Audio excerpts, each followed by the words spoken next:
আসসালামু আলাইকুম আমার ভাই বোনেরা, কেমন আছেন আপনারা সবাই? আমি তো আলহামদুলিল্লাহ ভালো আছি। তো আজকে আবারও আসলাম আপনাদের মাঝে দুইটা রেগুলার সিম্পল কারি নিয়ে। আমি আজকে তেলাপিয়া মাছ দিয়ে আমি আলু দিয়ে টমেটো দিয়ে রান্না করব। এই যে কেটে কুটে ধুয়ে পরিষ্কার করে নিয়ে এসেছি। এখন ফ্রাই প্যানের মধ্যে মাছগুলা ঢেলে দিব। বিসমিল্লাহ। নুন হলুদ মেখে রেখে দিয়েছি। এখন মাছগুলা ভেজে নিই।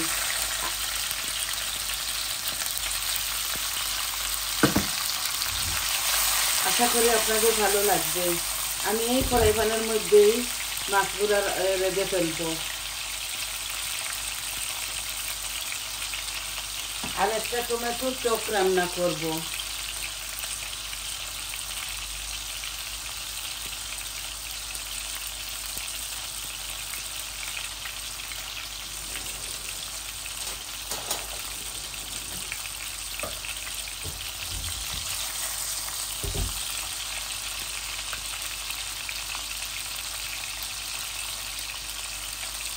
আমি টমেটোর টকের মধ্যে 4-5টা কোয়া রসুন দিয়ে দিচ্ছি। এটার মধ্যে শুধু হলুদ, লবণ আর এই রসুন দিব, আর কিছু না।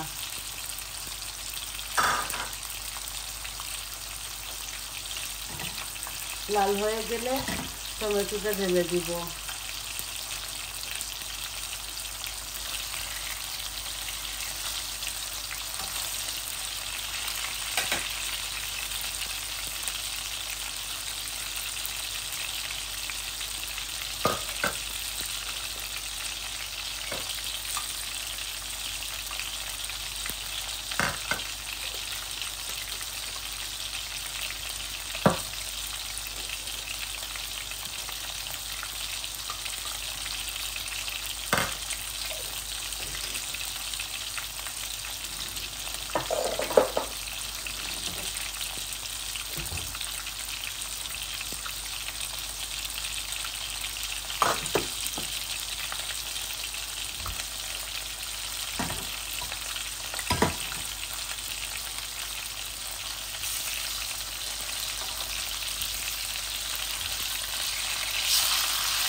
এই আমার রসুনগুলা লাল হয়ে গেছে। এখন আমি এই চিনের টমেটো রাঁধতেছি, চিনের টক। এই যে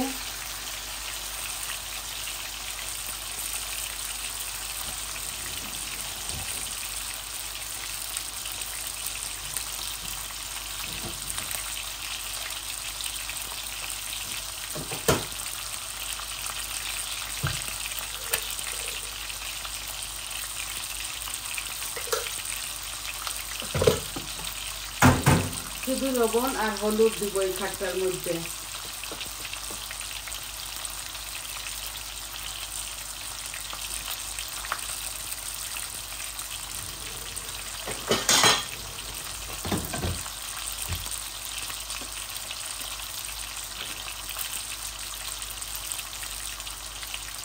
মাছগুলা হয়ে গেছে, এখন আমি নামিয়ে নিচ্ছি। এগুলা এত কড়া করে বাছতেছি না।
আমি এত কড়া করে ভাজবো না এগুলাকে।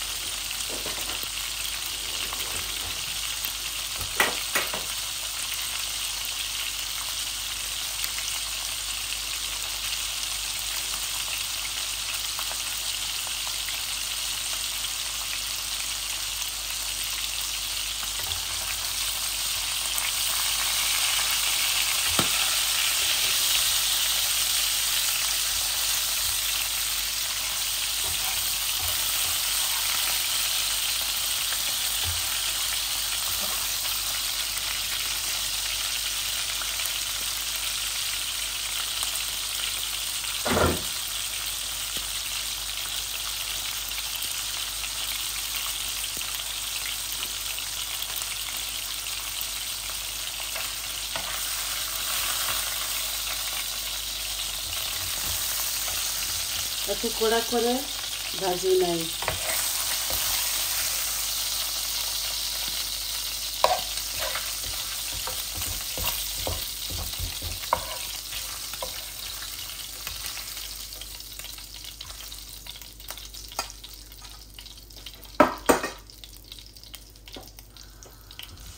এখন আমি ফোড়নের মধ্যে জিরা আর একটু মুড়ি আর 2-3টা তেজপাতা দিয়ে দিলাম।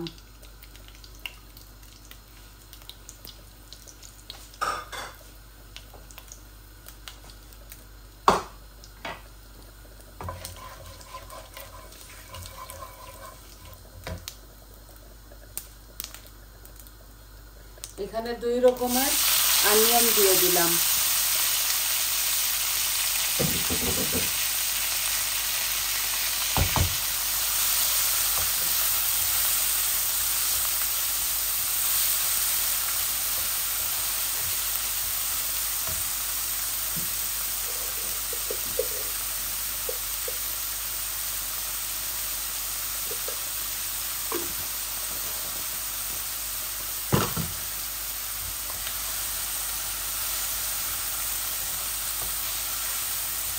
পেঁয়াজগুলো একটু ভাজা ভাজা হোক, তারপর আমি মশলাগুলো দিয়ে দিব।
আলুগুলা দিয়ে দিচ্ছি।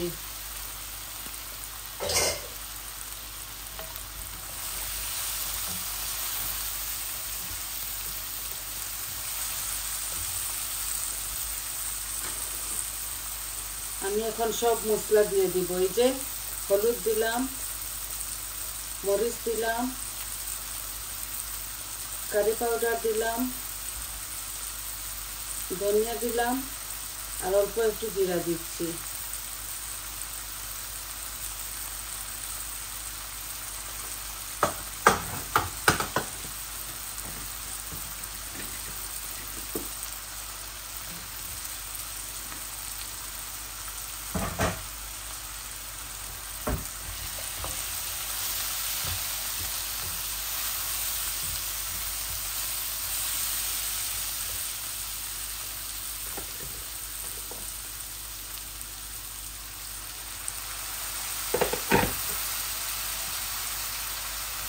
অল্প একটু পানি দিলাম যাতে মশলাগুলোর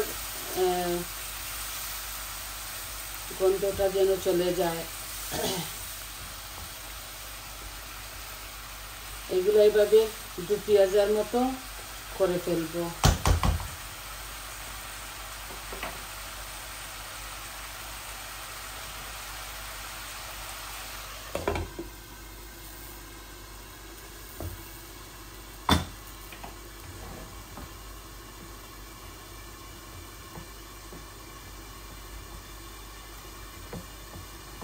এগুলো ফিল্ড টমেটো, আমি এইভাবে মাশ করে নিচ্ছি, তারপর পানি দিয়ে দিব। আর নামাবার আগে আমি ধনেপাতা দিয়ে দেব।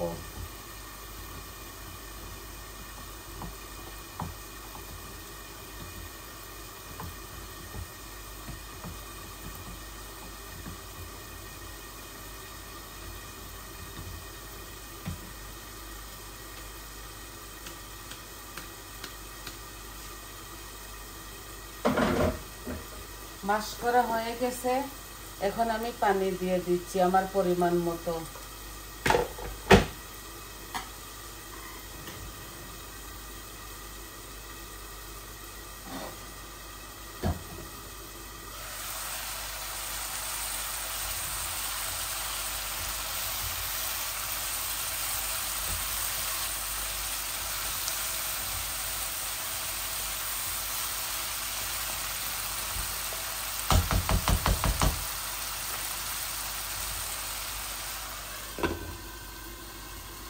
আর একটু ভাজা ভাজা হোক, তারপর মাছগুলো দিয়ে দিব।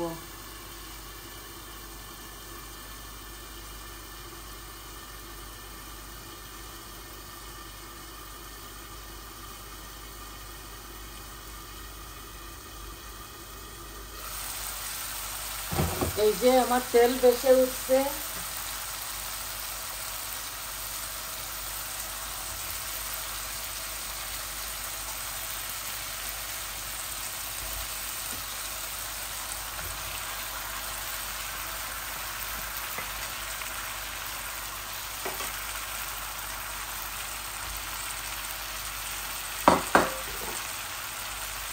এখন আমি পরিমাণ মতো ঝোল দিয়ে দিব। ঝোল এত বেশি দিচ্ছি না।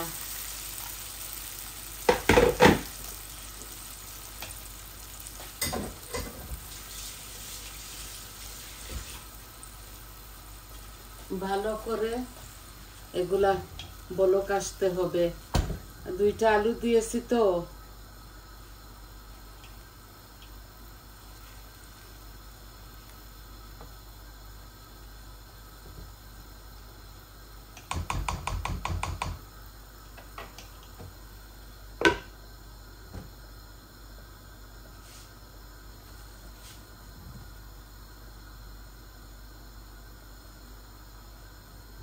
ধনেপাতা দিব দুনো কারির মধ্যে।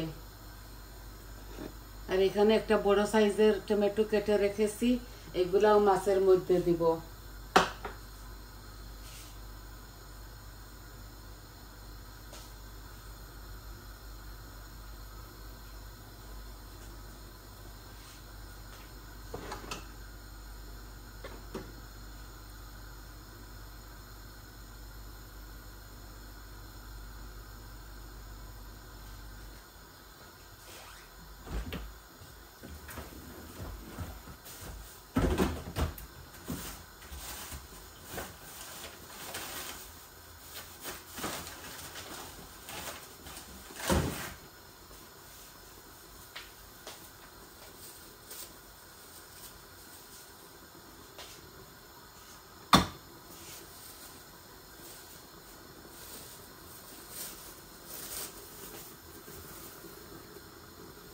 রসুনের পাতা দিচ্ছি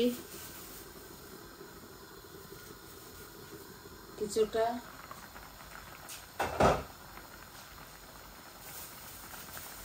আর মাছের মধ্যেও দিয়ে দিব। রসুনের পাতা এত স্বাদ লাগে যে কোনো কারিতে। আমি ধুয়ে পরিষ্কার করে বানিয়ে ফ্রিজের মধ্যে রেখে দেই।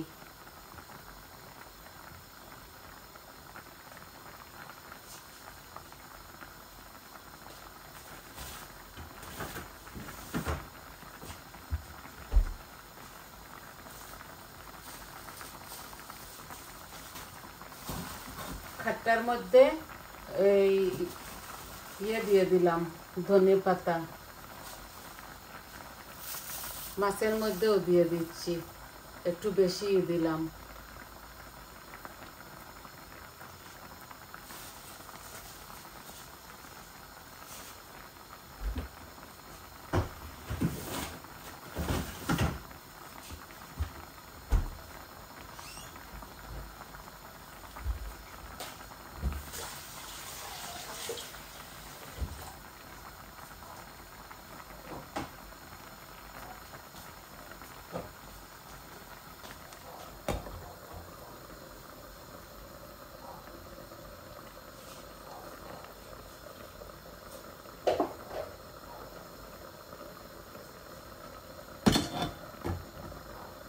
টকের মধ্যে কাঁচামরিচ দিতে হয় না, আর মাছের মধ্যে আপনারা দিয়ে দিবেন, আমি দিচ্ছি না। আর এখন টমেটোগুলোও ছড়িয়ে দিচ্ছি।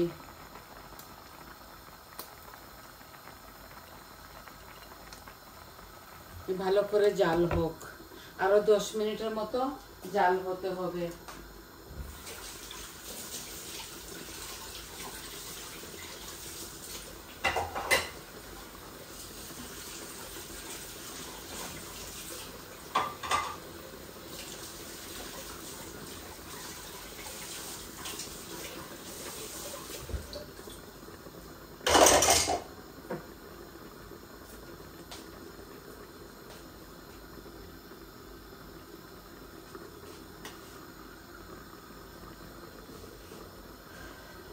দেখুন কত সুন্দর হচ্ছে।